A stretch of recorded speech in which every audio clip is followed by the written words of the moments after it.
This program sponsored by Marwadi University, Rajkot, Gujarat. Join Global Campus for a 360-degree education.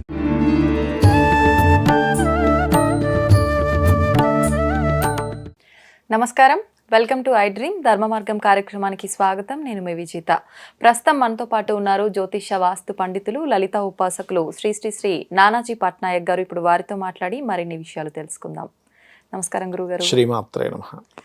గురుగారు, ప్రత్యేకంగా శ్రావణ మంగళవారాల్లో పూజ చేయటం వల్ల కుజుడికి సంబంధించిన దోషాలతో చాలా మంది ఇబ్బందులు పడుతుంటారు.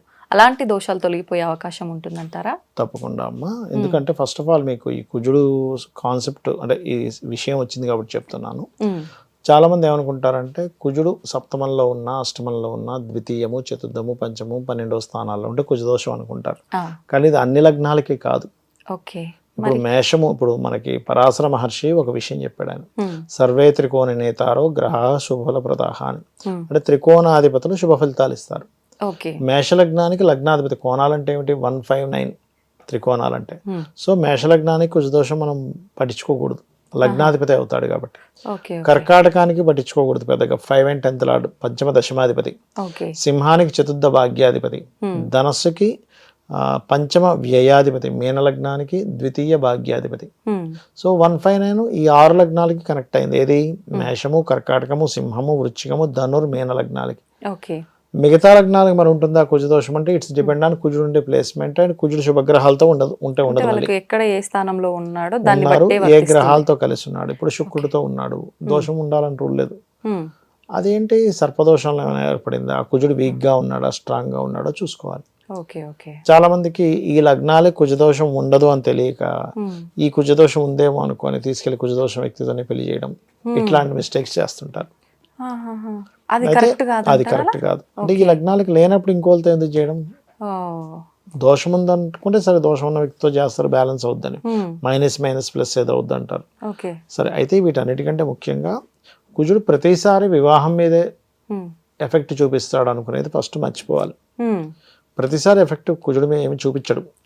ఇక లగ్నానికి పాడేయాడు అనుకోండి, మనిషి శరీరానికి చూపిస్తాడు. అంటే అతనికి దెబ్బలు తగలడం, హీట్ పెరగడం, బాడీలో హీట్ పెరగడం, ఎప్పుడు ఏదో వీక్గా ఉండడం. పాడైతే కనుక స్ట్రాంగ్గా ఉంటే మళ్ళీ స్ట్రాంగ్గా ఉంటాడు ఆ వ్యక్తి. అంటే జిమ్ బాడీ అట్లా ఉంటారు. సెకండ్ హౌస్ పాడైంది అనుకోండి, అప్పుడు ఏంటంటే కుజుడు ఫైనాన్స్ మీద ఇస్తాడు ఇబ్బంది. ఫైనాన్స్ వల్ల ఇంట్లో కుటుంబ సభ్యులతో గొడవలు. థర్డ్ హౌస్ లో పాడేయాడు అనుకోండి, అనవసరమైన కోపతాపాలు, అనవసరమైన గొడవల వల్ల ఇస్తాడు అక్కడ. ఫోర్త్ హౌస్ లో పాడేయాడు అనుకోండి, అప్పుడు ప్రాపర్టీస్ మీద, అంటే ఏదో ల్యాండ్ కొనుక్కోవడము, ఆ ల్యాండ్ ఏదో కబ్జా, లేకపోతే ఏదో గొడవల్లో ఉన్న ల్యాండ్ కొనుక్కోవడం వల్ల ఇబ్బంది రావడం.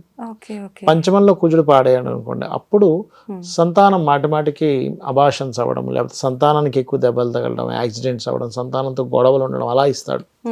6th హౌస్ లో కుజుడు ఉన్నాడు అనుకోండి, ఎవరికైనా అంటే బాగున్నాడు అనుకోండి, శత్రువు వాళ్ళ ముందు నిలబడలేడు ఆ 6th హౌస్ లో కుజుడు ఉన్న వ్యక్తి మీద. 6వ స్థానంలో ఎవరికైనా కుజుడు ఉంటే ఆ వ్యక్తితో మనం శత్రుత్వం పెట్టుకోకూడదు కూడా. పెట్టుకుంటే మనకు నష్టం, శత్రునాశనం అన్నమాట. అంటే వాళ్ళకి ఫేవర్ గా జరుగుతుంది. 7th హౌస్ లో కుజుడు పాడైతే అప్పుడు వివాహం మీద చూపిస్తాడు ఎఫెక్ట్. 7th హౌస్ కానీ 12th హౌస్ కానీ ఉంటాయి. 7th హౌస్ అయితే వివాహం అవ్వడానికి కష్టం ఇస్తాడు. 12th హౌస్ లో అయితే వివాహం తర్వాత గొడవలు ఇస్తాడు. ఓన్లీ 7-12 హౌసెస్ చూసుకోవాలి. అష్టమంలో పాడేయాడు అనుకోండి, యాక్సిడెంట్స్ ఇస్తాడు. 9th హౌస్ లో పాడేయాడు అనుకోండి, మాస్టర్స్ తో కొంత ఇబ్బంది. అంటే వీళ్ళు ఎట్లా అంటే మాస్టర్స్నే ఒక్కోసారి అమ్మో అన్నట్టు భయపడుతుంటారు మాస్టర్స్. నిన్న నైట్ కూడా ఒక జాతకం చెప్పాను, మీకు కావాలంటే వినిపిస్తా. 9th కనెక్టివిటీ వచ్చిన కుజుడు ఆ జాతకం. అసలు ఆ అమ్మాయి ఏంటంటే అసలు మాస్టర్ అంటేనే ఒక భయంగా ఉండేటువంటి స్థితి. ఆ జాతకం చూడంగానే కనబడింది, మీకు కావాలంటే ఇప్పుడు ఒక సెకండ్ వినిపిస్తాను కావాలంటే. అట్లా అయితే అది ఏ భావాన్ని కుజుడు పాడు చేస్తున్నాడు అనేది కావాలి మనకి. ఒక రకమైన భయము, ఒక రకమైన ఫీలింగ్ ఇస్తూ ఉంటాడు. 10th హౌస్ కుజుడు అనుకోండి ఉదాహరణకి, 10th హౌస్ అయితేనేమో అప్పుడు వీళ్ళకి పాడైతే బాగుంటే మళ్ళీ వీళ్ళ ఆఫీస్లో లీడర్ అవుతారు. పాడయ్యాడు అనుకోండి, ఎప్పుడు ఆఫీస్లో ఏదో ఒక గొడవ.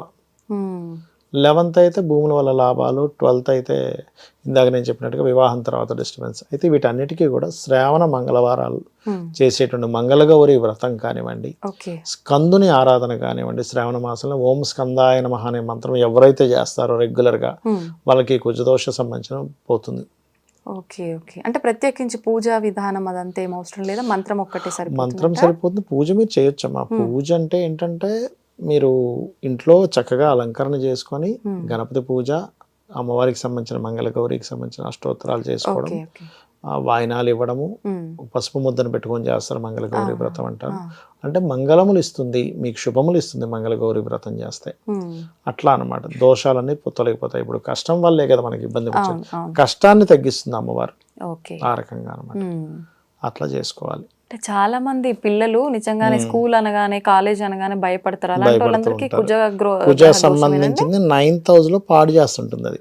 Okay okay. అంటే 9th లార్డ్ వల్ల కానీ అంటే ఏమిటి, ఎందుకు భయపడుతున్నారు, శత్రువుగా అంటే ఏం లేదు. ఇక్కడ స్కూల్స్ కాలేజెస్ ని వీళ్ళు శత్రువుగా భావిస్తున్నారు. వెళ్ళాలంటే ఒక భయం, అబ్బాయి ఏం వెళ్తాను, ఏదో ఒక సాగు చెప్పి ఇంట్లో ఉండిపోవడం, కడుపు నొప్పి ఉందని కొంతమంది ఉండిపోతారు, ఇంకోటి ఏదో కారణం చెప్తుంటారు. ఎందుకంటే బికాస్ ఆఫ్ మార్స్ పాడే 9th house పాడు చేస్తాడు.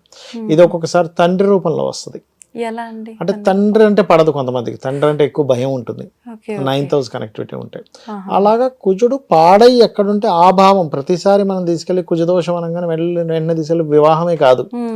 10th house ఇందాక నేను మీకు చెప్పాను, అప్పుడు బాస్తో ఎక్కువగా, ఆఫీస్లో బాస్తో, ఒక్కోసారి సన్ అండ్ మార్స్ కనెక్టివిటీ ఉంటే ఆఫీస్లో బాస్తో గొడవలు ఎక్కువ ఉంటాయి, లేదా తండ్రితో గొడవలు ఎక్కువ ఉంటాయి. అట్లా అనమాట. అంతేగాని మనం ఎంతసేపు ఇట్లా తీసుకోకూడదు దాన్ని. ఎంతసేపు జనాలకి ఏమైపోయిందంటే తెలియక కుజదోషం అనగానే వివాహమే పాడైపోద్ది అనుకుంటా. అది కాదు, ఎక్కడ ఏం చేస్తే ఏం పాడవుతుంది. ఇప్పుడు చాలా మంది ఉద్యోగ విషయంలో చూసుకుంటే వాళ్ళు ఒకే దగ్గర కొన్నాళ్ళు చెయ్యాలని ఉన్నా వెంటనే ఏదో ఒక రీజన్ వల్ల రకరకాల ఇబ్బందుల వల్ల వెంటనే మారిపోతూ ఉంటారు. అది కుజదోషం వల్ల కాదు, అది చరయోగం ఉంటుంది. అంటే ఒక దగ్గర సెట్ చేయకుండా, నేను మొన్న ఒక జాతకం చూశాను, ఆ అబ్బాయి ఇప్పటికి ఒక 10 ఏళ్లలో దాదాపుగా 30 జాబులు మారానన్నాడు ఆయన. 10 ఏళ్ళలో 30 అంటే చూడండి, సంవత్సరానికి 3 మారుతూ వచ్చాడు. ప్రతి 3 నెలలు 4 నెలలకి జాబ్ మారిపోవడం. ఎందుకు? బికాస్ ఆఫ్ 10th house అంటారు. అంటే ఉద్యోగ స్థానానికి చరయోగం పట్టింది. చరము అంటే ఒక దగ్గర ఉండకుండా స్థిరంగా ఉండకుండా ఉండేదాన్ని చరం అంటారు. స్థిరయోగం పట్టింది అనుకోండి, కొంతమంది అంటుంటారు నేను 25 years నుంచి ఇదే ఆఫీస్లో చేస్తున్నాను అండి, అది ప్రైవేట్ అవుతుంది, మళ్ళీ గవర్నమెంట్ కూడా కాదు. 25 years నుంచి ఉన్నారంటే అవునండి, బికాస్ ఆఫ్ వాళ్ళకి స్థిరయోగం ఉంటుంది. మీరు స్థిరంగా ఉంటారా, చరంగా ఉంటారా, లేదా ఒక్కొక్కసారి 5-6 ఏళ్ళకి 10 ఏళ్ళకి మారుతారు. అలా దిస్వభావంగా మారుతుందా అనేది మనకి జన్మజాతకంలో తెలుస్తుంది. ఓకే. ఇటువంటి దోషాలు అంటే ఎందుకు కలుగుతాయి? ఎటువంటి చరయోగాలేమో చంద్రుడు పాడడం వల్ల, 10th house చంద్రుడికి పాడైన చంద్రుడు కనెక్టివిటీ వల్ల, లేకపోతే కామన్ గా చంద్రుడు కనెక్టివిటీ ఉంటే చరయోగం. ఆ చరయోగం ఉన్న వాళ్ళు మారితేనే మంచిది, స్థిరయోగం ఉన్న వాళ్ళు ఒక దగ్గర ఉంటేనే మంచిది. ఈ గొడవలు జరుగుతున్నప్పుడు దీనికి స్కందుడు, ఇప్పుడు మనకి శ్రావణ మంగళవారాలు చేయడము, స్కందుని ఉపాసన చేయడము, ఆంజనేయ స్వామి ఆలయాలకు వెళ్ళడము, స్కందుడి ఆలయాలకు వెళ్ళడము, నరసింహస్వామి ఆలయాలకు వెళ్ళడము, ఎర్ర పుష్పాలతో దీపారాధన చేయడము, కుంకుమతో అమ్మవారికి అర్చన చేయడం, ఇవన్నీ చేస్తే ఇవి ఖచ్చితంగా తగ్గుతుంది. ఎర్ర గోవుకి ఏదైనా తినిపిస్తుండడం చేస్తుండాలి. ఓకే. కుజుడికి సంబంధించి దానం చేయాలంటే ఎటువంటి వస్తువులు దానం చేయొచ్చు? కందులు దానంగా ఇవ్వాలి. కందులు, ఎరుపు రంగు వస్త్రము, మంగళవారం నాడు కేజింబావు ఇవ్వాలి దానం. ఇస్తే గనక ఖచ్చితంగా బాగుంటుంది. ధన్యవాదాలండి. శ్రీమాత్రే నమః.